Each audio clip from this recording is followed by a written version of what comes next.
What's happening, everybody? Bob Wankel, CrossingBroad.com. We have the Pittsburgh Steelers on Sunday afternoon, 4:25 national game, playing host to the Los Angeles Rams. We'll have a full betting breakdown of that game in just a moment. But before we get to that, I want to let you know you should download DraftKings Sportsbook. You can go to CrossingBroad.com/DK. DraftKings is now live in New Jersey, Pennsylvania, Indiana, West Virginia. If you're looking to bet legally online in the United States, DraftKings Sportsbook is the place to go. They will match your first bet up to $200.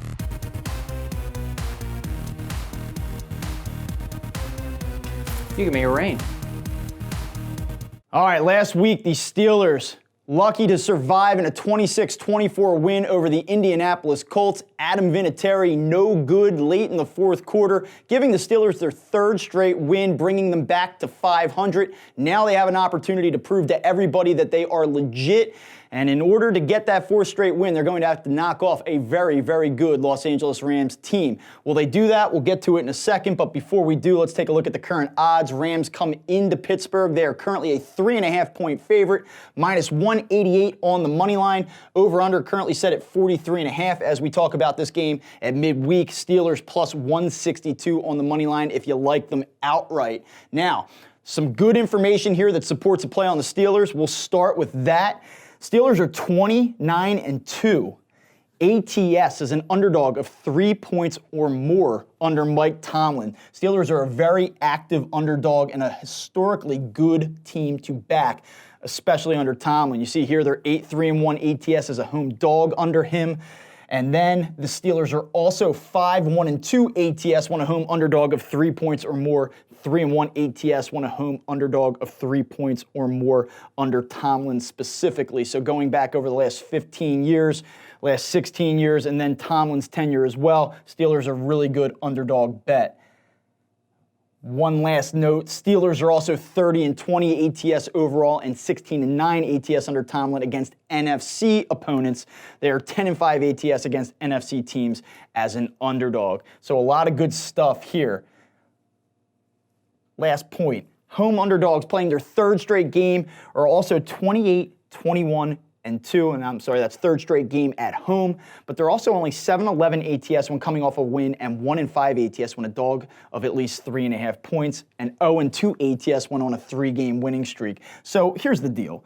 Steelers are a great cover team when they're not favored. When they're an underdog, they're almost lights out. They've been a really good bet under Tomlin. The problem I have with this is that they had Ben Roethlisberger. Roethlisberger's a Hall of Fame quarterback. We knew what we were getting with him. You knew that he could keep you alive in shootouts. You knew that in most situations he was going to play well. I don't have that same confidence in Mason Rudolph. I'm sorry, I don't. Maybe he turns out to be a good player, but I'm not there with him yet. I have a lot of questions. So I take some of that underdog trend data with a grain of salt because I just don't know if he's going to be able to perform at an elite enough level to compete with a high-octane offense like the Rams have.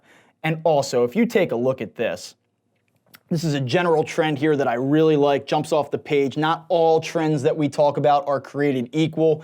Road favorites off of a bye, all right? Rams coming off a bye, they're on the road, they're a favorite. These teams are 64-33-2 against the spread overall. Going back to the 03 season, they're 20-11-1 ATS when favored between exactly 3 and 4 points, as the Rams are in this game. You also see here that road favorites off a bye are 39-16 ATS in games played after the month of October. So the later you get into the season, even better they are. Home underdogs on a 3-game winning streak, and this is kind of going off of where Pittsburgh is. Home underdogs, 3-game winning streak, only 7-11 ATS in games played in November or later. So you would think when you have a team at home, especially a high-profile team like the Steelers that has a little bit of momentum in recent weeks, you'd expect them in most cases to be favored, and they are.